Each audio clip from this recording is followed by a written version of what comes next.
It's May 28th, 1851. I'm in Akron, Ohio for a women's rights convention. Sojourner Truth is speaking tonight to a group of feminists. She's the talk of the county. Before Truth became a free black, she was a slave to 4 different masters. She ran away from the 4th owner in 1826 and was a legal free black the following year. She's a mama to 13 children. She has done watched most of them get sold off when they were just young'uns. Truth is now an abolitionist and a feminist. Hush now, she's just getting started.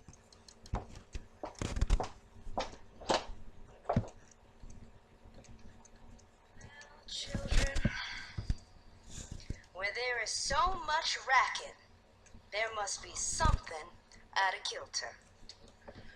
I think that twixt the Negroes of the South and the women at the North, all talking about rights, the white man will be in a fix pretty soon. But what's all this here talking about? That man over there says that women need to be helped into carriages, lifted over ditches, and to have the best place everywhere.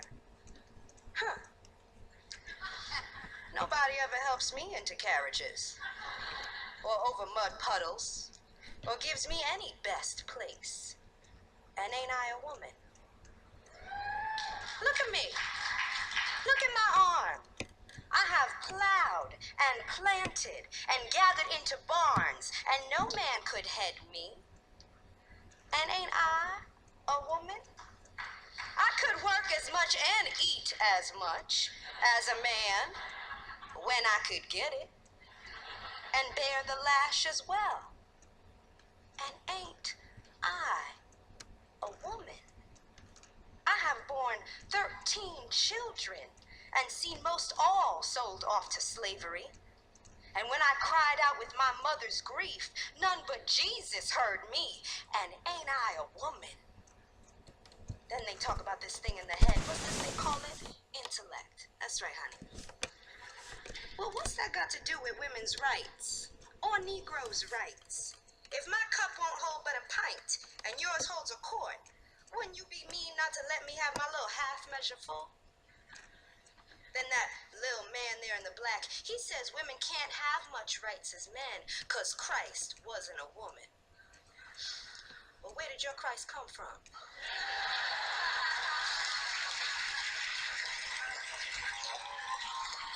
Where did your Christ come from? From God and a woman. Man had nothing to do with him.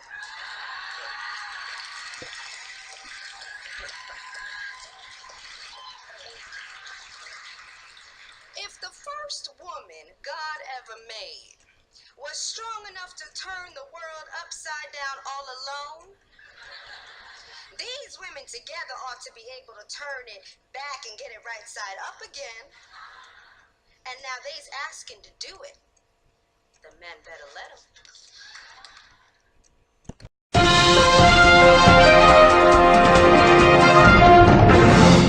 Thank you for listening to this segment of History Network News. Tune in next time. I'm Elaine Davis. Have a good night.